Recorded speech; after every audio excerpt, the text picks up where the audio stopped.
الحمدللہ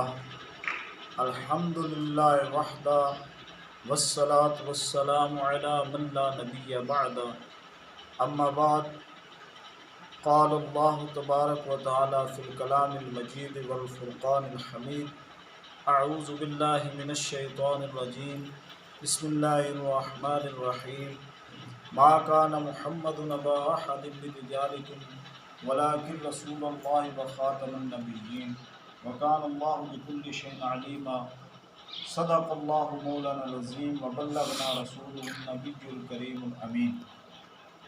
حضرات محترم، معزز سامعین کرام، آج ختم نبوت کے موضوع پر تھوڑی سی گفتگو ہوگی۔ یہ پچھلے دنوں میں سوشل میڈیا پر ایک مرزائی مربی کا بیان سن رہا تھا جو بڑا چہک چہک کر یہ کہہ رہا تھا کہ مرزا صاحب نے پیر میر علی شاہ صاحب کو چیلنج کیا کہ 1 ماہ کے اندر میں سورۃ فاتحہ کی تفسیر لکھوں گا، اگر آپ اتنے بڑے ولی اللہ ہیں تو آپ بھی لکھ کر دکھائیں۔ تو پیر میر علی شاہ صاحب نے 1 ماہ کے اندر سورۃ فاتحہ کی تفسیر نہ لکھی، اور مرزا صاحب نے 1 ماہ کے اندر عربی میں سورۃ فاتحہ کی تفسیر لکھ دی۔ تو اس مربی صاحب کو میں یہ جواب دینا چاہتا ہوں کہ پہلی بات تو یہ ہے کہ بات کرتے ہوئے بندے کو ذرا بار شرم آنی چاہیے کہ ایک میں مثال پیش کرتا ہوں جو کہ پنجابی میں بھی دی جاتی ہے کہ ذات کی چھپکلی اور شاہ تیروں کو جپھے، یعنی مرزائی یہ دعویٰ کرتے ہیں کہ ہمارا جو مرزا ہے وہ نبی ہے۔ اگر وہ نبوت کا دعویٰ کرتا ہے تو دعوے نبوت کے کرنے اور باتیں کرتے ہیں کتابیں لکھنے کی۔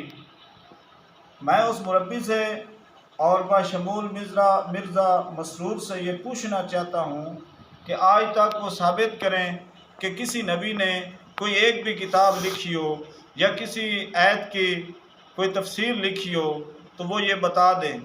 اگر وہ نبوت کا دعویٰ کرتا ہے تو وہ کس منہ سے کرتا ہے؟ اگر نبوت کا دعویٰ کرتا ہے تو وہ کتابیں کیوں لکھتا ہے؟ ان کو شرم آنی چاہیے یہ بات کرتے ہوئے کہ اپنے آپ کو وہ نبی کہتا ہے اور باتیں کرتا ہے، چیلنج کرتا ہے قرآن پاک کی صورتوں کے تفسیر لکھنے کی۔ کتنی شرم کی بات ہے مرزا قادیانی کے لیے۔ اگر وہ نبی ہے تو وہ بتائے وہ کس منہ سے کتابیں لکھنے کے چیلنج کر رہے ہیں پیر میر علی شاہ صاحب کو۔ اور یہ اس کا جواب یہی ہے کہ وہ دعویٰ بھی کرتا ہے اور اپنے دعوے میں جھوٹ بھی بولتا ہے اور اپنے دعوے میں وہ جھوٹا بھی ہے۔